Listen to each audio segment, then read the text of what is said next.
Hello बच्चों, welcome back to my channel mission IIT JEE. आज हम सीक्वेंस सीरीज के एडवांस लेवल के कुछ और नए क्वेश्चंस देखते हैं। ये क्वेश्चन है हमारे पास जेईई एडवांस 2008 का, जिसमें बोल रखा है suppose 4 distinct positive numbers a1 a2 a3 a4 are in GP. Let b1 equals to a1, b2 equals to b1 plus a2, b3 equals to b2 plus a3 and b4 equals to b3 plus a4। अब इन्होंने हमें दो statement दे रखे हैं, जिसमें बोल रखा है, ये अजर्शन रीजन टाइप का ये क्वेश्चन है, दे रखा है हमें 2008 में ये आया था हमारे पास। स्टेटमेंट 1 बोलता है the numbers b1 b2 b3 b4 are neither in AP nor in GP. और स्टेटमेंट 2 बोलता है the numbers b1 b2 b3 b4 are in HP. बस अभी हमें इनकी सत्यता जांचनी है, मतलब हमें इन दोनों स्टेटमेंट्स के अंदर जो ट्रुथनेस है उसका पता लगाना है। क्वेश्चन बिल्कुल स्ट्रेट फॉरवर्ड दे रखा है और मुझे समझ नहीं आ रहा कि इतना सिंपल क्वेश्चन इन्होंने ये जेईई एडवांस लेवल पर कैसे दे दिया है। तो स्टार्ट करते हैं। हमने सबसे पहले लिख लिया कि हमारे पास a1 a2 a3 and a4 ये चार हमारे पास टर्म्स दे रखी हैं, किसमें? जीपी में। जनरली जीपी में जब भी कभी हमें चार टर्म्स को एज्यूम करना होता है तो हमें याद होगा, हम एज्यूम करते हैं a upon R cube, a by R, A are and A R cube. लेकिन क्योंकि क्वेश्चन के अंदर बहुत ज़्यादा कोई कैलकुलेशन वाला पार्ट नहीं दे रखा है, तो इसलिए हम इन्हें नॉर्मल तरीके से एज्यूम कर लेते हैं, फर्स्ट टर्म a लेकर और कॉमन रेशो r लेकर। तो हमारे पास ये चारों ही टर्म्स कुछ इस टाइप से हमें दिखेंगी, ए आर स्क्वायर, ए आर क्यूब। इनको हमने एक जीपी की फॉर्म में, जो बेसिक स्ट्रक्चर वाली जो हमारे पास जीपी होती है, उसमें हमने इसको एज्यूम कर लिया है। अब बात करते हैं बाकी क्वांटिटीज की, जो कि हमें बोल रखी है b1 equals to a1, b2 equals to बोल रखा है हमसे b1 plus a2, b3 equals to बोल रखा है हमसे b2 plus a3 and b4 बोल रखा है हमसे b3 प्लस a4। बस हम क्या करते हैं कि अब इनको भी लिख लेते हैं। तो हमारे पास वैल्यू आ जाएगी, b1 की वैल्यू आ रही है a1 से यहाँ पर a, b2 की वैल्यू आ जाएगी हमारे पास a प्लस ये a2 है, तो a2 की वैल्यू कितनी हो गई हमारे पास ar। इसी तरीके से b3 की वैल्यू हो जाएगी हमारे पास b2 की वैल्यू तो अभी हमने निकाली है a plus a are and plus a3, यहाँ से हो जाएगी हमारे पास a r square and b4 की वैल्यू हो जाएगी हमारे पास b3, जो कि कितनी आ रही है a plus a r square plus a4 की वैल्यू है हमारे पास ए आर क्यूब। अब हमारे पास a1 a2 a3 a4 ये चारों वेरिएबल को हमने दो ही केवल वेरिएबल में कन्वर्ट कर लिया था, a एंड r में। इसी तरीके से हमने और जो चार वेरिएबल दे रखे हैं b1 b2 b3 b4, इनको भी हमने दो सेम वेरिएबल के अंदर, जो हमने ऊपर वाली जीपी के लिए यूज करे थे, a एंड r में कन्वर्ट कर लिया है। अब हम देख रहे हैं कि आठों वेरिएबल a1 से लेकर a4 तक एंड b1 से लेकर b4 तक के सारे आठों के आठों वेरिएबल्स को हमने केवल दो वेरिएबल में कन्वर्ट कर लिया है, a एंड r में। ऐसा हमने क्यों किया? ऐसा हमने क्वेश्चन को बहुत ही ज़्यादा सिंपल और इजी तरीके से सोचने के लिए किया है। अब हम कंपैरिजन ज़्यादा इजीली कर पाएंगे। तो हम देखते हैं, अब हमने क्या किया, अब हमने इन सारे ही टर्म्स को चेक करने की कोशिश करी कि जो स्टेटमेंट 1 बोल रहा है कि b1 b2 b3 b4 are neither in AP nor in GP, तो हमें इसकी सत्यता की जांच करनी है कि क्या ये सच में एपी में है भी या नहीं है, और क्या ये जीपी में है या नहीं है। अब क्योंकि हम देख पा रहे हैं यहाँ से ही डायरेक्टली हमारे पास एपी में होने की कंडीशन क्या होती है, हम जानते हैं एपी में कंडीशन होती है d equals to second term minus first term, it must be coming equal to third term minus second term equals to t4 minus t3, मतलब fourth term minus third term and so on. अगर हम B1 B2 B3 B4 के लिए check करना चाहते हैं कि ये AP में है या नहीं है, तो हम देखते के साथ ही समझ पा रहे हैं कि अगर हम इन दोनों टर्म्स में कॉमन डिफरेंस D निकालने की कोशिश करते हैं तो यहां से वैल्यू आ रही है AR। लेकिन अगर हम यहां पर अगर कॉमन डिफरेंस D निकालने की कोशिश करते हैं तो हमारे पास जो कॉमन डिफरेंस इन दोनों टर्म से निकल के आएगा वो कितना आ रहा है AR स्क्वायर। और इसी तरीके से जब हम यहां कॉमन डिफरेंस निकालने की कोशिश कर रहे हैं तो यहां पर हमारे पास कॉमन डिफरेंस आ जाएगा AR क्यूब। अब तीनों ही केसेस के अंदर हमारे पास जो कॉमन डिफरेंस आ रहा है वो अलग आ रहा है। तो क्या हम इसको AP बोल पाएंगे? हम इसे कभी भी AP नहीं बोल पाएंगे। तो ये जो हमारे पास स्टेटमेंट दे रखा है, the numbers B1 B2 B3 B4 are neither in AP, तो एटलीस्ट AP के लिए ये हम स्टैब्लिश कर पा रहे हैं कि भाई ये AP में नहीं होंगे। अब बात करते हैं GP के लिए। अगर हमें कुछ टर्म्स दे रखी हैं और अगर हमें ये पता लगाना है कि वो GP में है तो उसका सिंपल सा तरीका है कि हम उसके कॉमन रेशो को सेम लाकर दिखा दें। तो अगर हम अभी के लिए ये AP वाले पार्ट को हटाकर अब अगर ये GP के लिए कंपैरिजन करें तो हमें समझ में आ जाएगा कि ये शायद GP को भी रिप्रेजेंट नहीं कर पा रहे हैं टर्म्स। कैसे? हमने देखा कि कॉमन रेशो जो हम निकालते हैं वो होता है R equals to second term upon first term और third term upon second term और fourth term upon third term and so on. तो अगर हम देखें B1 B2 B3 B4 में जो हमारे पास सेकेंड टर्म है वो कौन सा है? B2 है। तो अगर मैं इन दोनों का कॉमन रेशो निकालता हूं तो मैं देख पा रहा हूं दिस होल अपॉन दिस कर दूंगा तो मेरे पास यहां से कॉमन रेशो आ रहा है 1 प्लस R। कॉमन रेशो कितना आ रहा है मेरे पास? 1 प्लस R। अब अगर मैं इन दोनों पार्ट्स की बात करता हूं तो यहां से अगर मैं कॉमन रेशो निकालने की कोशिश करता हूं तो मैं देख पा रहा हूं दिस B3 अपॉन B2 से मेरे पास कॉमन रेशो आएगा। तो कॉमन रेशो मेरे पास कितना हो जाएगा? ये हो जाएगा 1 plus R square whole upon 1 plus R। और मैं जानता हूं 1 प्लस R स्क्वायर कोई भी सिग्निफिकेंट टाइप का एक्सप्रेशन नहीं बनाता है जिससे हम 1 प्लस R को डिवाइड कर पाएं। तो हम यहां पर ही देख पा रहे हैं हमें थर्ड इस वाले एक्सप्रेशन तक जाने की जरूरत ही नहीं पड़ेगी ये बताने के लिए कि ये GP फॉर्म नहीं कर रहा है। तो हम बोल पाएंगे कि B1 B2 B3 B4 ना तो AP बना रहे हैं और ना ही GP बना रहे हैं। तो हमारे पास स्टेटमेंट नंबर 1 जो है वो ट्रू हो गया है। तो ये वाला ये जो हमारा D ऑप्शन है ये तो अभी के लिए हमारी जो लाइन है उससे हट गया है। अब इन तीनों ऑप्शंस में से ही हमारा कोई एक ऑप्शन करेक्ट आएगा। अब हम आते हैं अपने स्टेटमेंट नंबर 2 पर जहां पे क्या बोल रखा है the numbers B1 B2 B3 B4 are in HP। अब हम देखते हैं कि जो हमने B1 B2 B3 B4 numbers लिए हैं उनको अगर हम HP में कन्वर्ट करना चाहें, मतलब अगर ये HP में है ये नंबर्स तो ऑब्वियसली इनका रेसिप्रोकल किस में होगा? AP में होगा।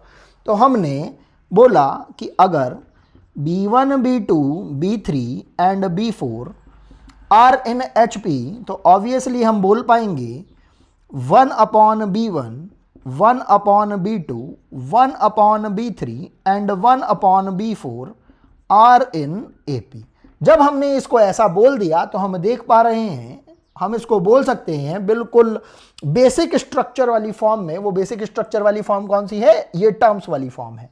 तो हम बोल पा रहे हैं 1 by A 1 upon A plus AR 1 upon A plus AR square and 1 upon A plus AR square plus AR cube it must be in AP। ऐसा हम अजम्पशन लेकर चल रहे हैं। क्यों? क्योंकि ऐसा इन्होंने हमसे स्टेटमेंट नंबर 2 में बोल रखा है। अब इसके अकॉर्डिंगली भी अगर ये AP में होंगे तो ऑब्वियसली इनका कॉमन डिफरेंस सेम आना चाहिए। तो अगर कॉमन डिफरेंस सेम आएगा तो हम वो कॉमन डिफरेंस इसका निकाल के देख लेते हैं। Second term minus first term तो हम देख रहे हैं ये हो जाएगा हमारे पास 1 upon A plus a are minus 1/a, इसको थोड़ा सा हम सिंप्लीफाई करेंगे तो हमने 1/a तो कॉमन ले लिया, हमारे पास नीचे कितना आ जाएगा 1 प्लस आर, और ऊपर आ जाएगा हमारे पास एलसीएम लेने पर 1 माइनस आर, और जब हमने इसको और थोड़ा सिंप्लीफाई करा तो 1 से 1 कैंसिल आउट हो गया, हमारे पास आ रहा है minus r upon a times 1 plus r. अब इसी सीक्वेंस में अगर हम इन दोनों टर्म्स के बाद अब अगर इन दोनों टर्म्स का भी कॉमन डिफरेंस निकाल कर देख लेते हैं, और अगर वो इसके इक्वल आ जाता है, इस कॉमन डिफरेंस के इक्वल, तो हम बोल पाएंगे कि ये एक HP को रिप्रेजेंट करते हैं। कौन? B1, B2, B3 and B4। तो हमने इन दोनों टर्म्स का कॉमन डिफरेंस निकालने की कोशिश करी। बिल्कुल स्ट्रेट फॉरवर्ड क्वेश्चन, ये समझ नहीं आ रहा कि इतना सिंपल क्वेश्चन इन्होंने क्यों दे दिया है। ये देखते ही हमारे पास हो जाएगा 1/a plus a r square minus 1/a plus a are. यहां से हम क्या कर लेते हैं, 1/a को कॉमन ले लेते हैं और इसका एलसीएम लेकर हम ये सब्ट्रैक्ट करने की कोशिश करते हैं, तो हमारे पास आ जाएगा 1 plus r square times 1 plus r, और एलसीएम लेकर हमारे पास आ रहा है 1 plus r minus 1 minus r square. हम देख रहे हैं 1 से 1 कैंसिल आउट हो रहा है, आर से आर कैंसिल आउट हो रहा है, और जो बच रही है टर्म हमारे पास उसको हमने लिख लिया 1/a टाइम्स, ये डिनोमिनेटर में आ रहा है 1 plus r square into 1 plus r, और न्यूमरेटर में हम देख रहे हैं क्या बच रहा है, केवल माइनस आर स्क्वायर। अब मुझे लगता है कि कोई भी जो सेंसिबली सोच पा रहा होगा बच्चा, वो ये देख पाएगा कि ये टर्म कहीं से कहीं तक भी इसके इक्वल नहीं आ रही है, और जब हमारे पास common difference consecutively T3 minus T2 का T2 माइनस T1 के इक्वल नहीं आ पाएगा, तो हम किसी भी हालत में इसको एक AP करार नहीं दे सकते हैं। और जब ये कोई AP होगी ही नहीं, तो ऑब्वियसली हम ये कह सकते हैं कि ये HP में भी नहीं होंगे। तो हम देख पा रहे हैं कि B1, B2, B3, B4 बेचारे ना तो AP फॉर्म कर पा रहे हैं, ना HP फॉर्म कर पा रहे हैं, और ना ही GP फॉर्म कर पा रहे हैं। अब इन सारे ही स्टेटमेंट्स को अपने दिमाग में रखते हुए हमें इन चारों में से कोई एक करेक्ट ऑप्शन को चूज करना है। तो हम देखते हैं, हम देख रहे हैं स्टेटमेंट 1 क्या है, ट्रू है, क्योंकि ना तो AP में है ना GP में है। और स्टेटमेंट 2 क्या बोल रहा है कि नंबर्स आर इन HP, तो ये क्या है, फॉल्स है। तो हम समझ पा रहे हैं कि स्टेटमेंट 1 तो क्या है हमारे पास, ट्रू है, एंड स्टेटमेंट सेकंड जो है हमारे पास वो क्या है, फॉल्स है। तो यहां से हम बोल सकते हैं कि हमारा कौन सा ऑप्शन करेक्ट है, थर्ड ऑप्शन। मतलब स्टेटमेंट 1 जो है वो तो ट्रू है, एंड स्टेटमेंट जो सेकंड है वो क्या है, हमारा फॉल्स है। यही हमारा करेक्ट आंसर हो जाएगा। चलिए नेक्स्ट क्वेश्चन की तरफ मूव करते हैं। ये क्वेश्चन है हमारा JEE एडवांस 2006 का, जिसमें बोल रखा है let an equals to 3/4 minus 3/4 whole square plus 3/4 whole cube up to -1 to the whole power n minus 1 into 3/4 to the whole power n, and bn equals to 1 minus an। इन्होंने और आगे बोल रखा है find a least odd natural number n0 या n0, जैसा भी आप बोलना चाहें, so that bn is greater than an for all values of nn greater than equals to n0। इस क्वेश्चन को हम करने से पहले थोड़ा सा सोचते हैं। हमें यहां पर an का एक एक्सप्रेशन दे रखा है ये करके ऐसे, और bn की डिपेंडेंसी बता रखी है an के ऊपर, और यहां पर bn और an में एक हमें इनइक्वालिटी की फॉर्म में रिलेशन दे रखा है, और हमसे पूछा गया है कि अगर इस रिलेशन को फॉलो किया जाता है तो कौन से ऑड नेचुरल नंबर पर हमारी वैल्यू इस एक्सप्रेशन में रखने पर वो एक्सीड कर जाती है जो एक्सप्रेशन आ रहा है हमारे पास। तो क्वेश्चन ये भी बिल्कुल स्ट्रेट फॉरवर्ड है, लेकिन थोड़ा सा आपको इसमें दिमाग लगाना पड़ेगा। कैसे?